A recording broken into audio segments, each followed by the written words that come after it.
이집트로 간 요셉의 형들. 세월은 흘러 아버지 야곱은 점점 나이가 많아져 할아버지가 되었어. 그런데 야곱은 요사이 웃는 일도 기쁜 일도 통 없는 사람처럼 살았단다. 아버지 야곱이 이렇게 슬퍼하며 살게 된 것은 요셉이 사나운 짐승에게 잡혀 죽었다는 말을 형들이 전해준 후부터였어. 야곱의 다른 아들들은 모두 결혼을 했고 자녀도 낳고 살고 있었어. 모든 식구를 합하면 70명이나 되었지. 그 많은 식구는 한 식구처럼 가까이 모여 살았단다. 야곱의 아들들은 함께 힘을 모아 가축을 돌보았어. 야곱은 여전히 굉장한 부자였어. 소와 양과 당나귀와 낙타가 아주 많았지. 그런데 야곱이 사는 곳에 아주 오랫동안 비가 내리지 않았단다. 비가 안 오니까 들판의 곡식들도 잘 자라지 않았어. 물론 소들이 먹을 풀도 잘 자라지 않았지. 풀을 충분히 못 먹은 소들은 우유를 만들어낼 수 없었어. 가나안에 사는 야곱과 야곱의 아들들은 살기가 조금씩 어려워졌어. 그 후에도 비가 계속 안 와서 점점 더 살기 힘들어졌어. 마침내 들판에서 곡식이 자라는 것을 전혀 볼 수 없게 되었지. 결국 들판에는 아무것도 자라지 않아 아주 거칠고 쓸쓸해졌단다. 사람도 가축도 먹을 것이 없어졌어. 이제 모두 어떻게 살아야 할까? 어느 날 당나귀에 큼직한 곡식 자루를 2개나 실은 사람이 야곱이 사는 곳 옆을 지나가고 있었어. 그걸 본 야곱이 물었지. 아니, 그 곡식들은 어디서 구하셨소? 이집트에서 구했습니다. 그곳에서 곡식을 사왔지요.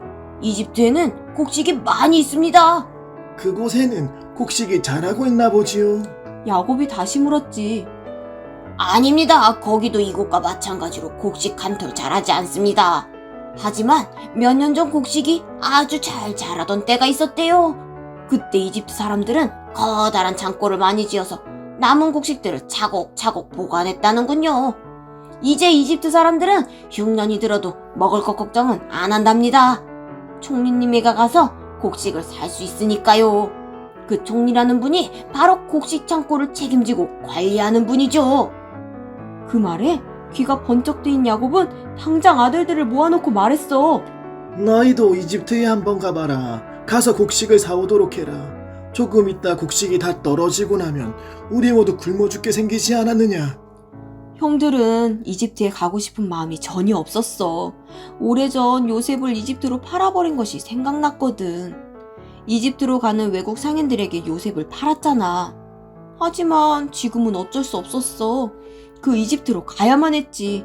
형들은 나귀를 타고 이집트를 향해 출발했어. 베냐민은 아버지 야곱과 함께 집에 남기로 했단다.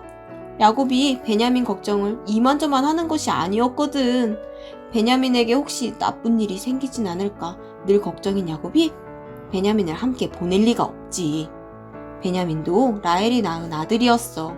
요셉이 없는 지금 베냐민은 야곱이 가장 사랑하는 아들이었단다. 긴 여행 끝에 형들은 이집트에 도착했어. 곡식을 사려고 온 사람들은 먼저 총리를 만나야 했단다.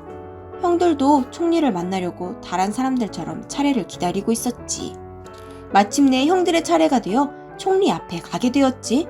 형들은 총리 앞에 깊이 머리를 숙여 절을 했단다. 혹시 요셉이 어릴 때 꾸었던 꿈 기억하니? 요셉의 형들이 요셉 앞에 절하는 꿈 말이야. 곡식단들이 나오는 그 꿈. 그 이야기를 들은 형들은 요셉에게 정말 많이 화를 냈지. 그런데 지금 그 꿈이 그대로 이루어진 것을 보렴. 요셉은 자기 앞에 공손히 머리를 숙이고 절을 하는 이 10사람이 자기 형들이라는 것을 단번에 알아봤어. 그런데 베냐민이 안 보였어. 베냐민은 어디 있는 걸까? 요셉은 걱정했단다. 혹시 형들이 베냐민도 팔아버린 것은 아닐까?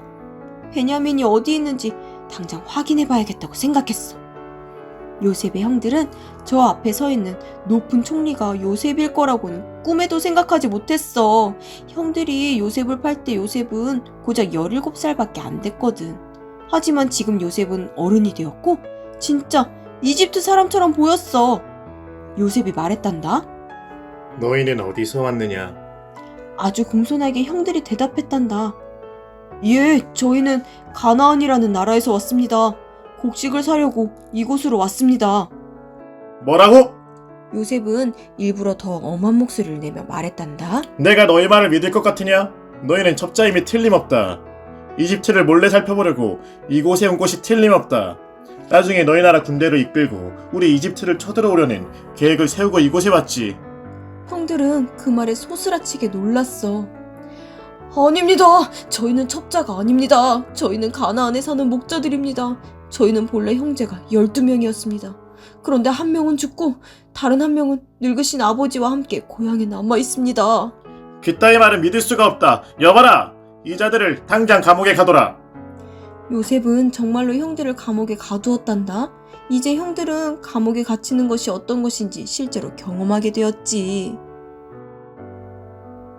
사흘이 지나고 요셉은 형들을 감옥에서 풀어주었어. 그리고 말했단다. 너희 중 한 명, 저기 시므온은 계속 감옥에 가두어 두겠다. 다른 사람들은 돌아가도 좋다. 하지만 너희들이 다시 돌아올 때는 너희 막내 동생을 데리고 와야 한다. 막내 동생을 데리고 오면 너희가 한 말을 믿어주겠다. 너희가 첩자가 아니라는 것도 믿어주겠다.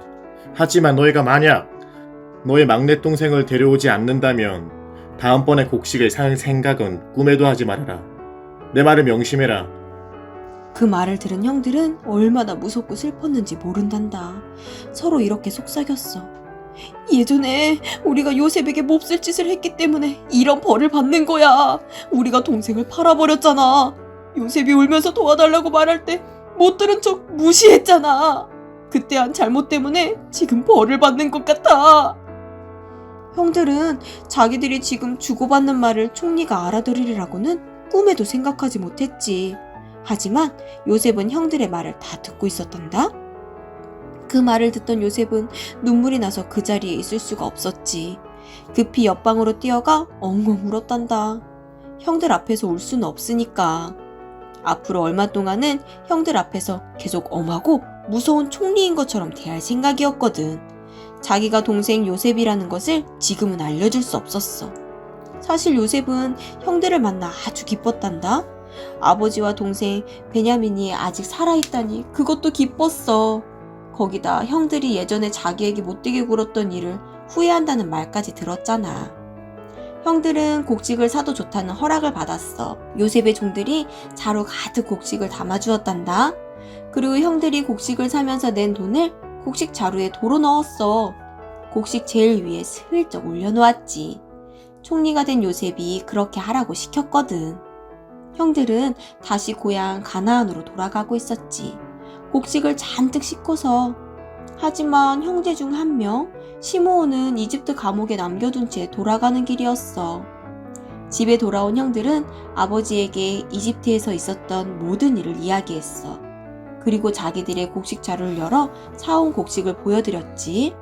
곡식 자루에는 곡식이 있고 그 위에 돈도 있었어. 형들이 곡식을 사면서 냈던 바로 그 돈 말이야. 형들은 그 무시무시한 총리가 자기들을 도둑이라고 생각할지 모른다는 이야기도 아버지에게 했어. 형들은 정말 무서웠단다. 아버지 야곱은 더욱더 슬퍼졌어. 처음에는 사랑하는 아들 요셉을 잃었지. 지금은 아들 시므온이 이집트 감옥에 갇혀 있어. 그리고 다음에는 베냐민을 데리고 이집트에 가야 한다잖아. 절대로 그렇게는 못한다. 야곱이 말했지. 베냐민까지 잃을 수는 없다. 베냐민까지 내 곁을 떠나버리면 내가 어떻게 살겠느냐. 슬퍼서 내가 어떻게 살겠느냐.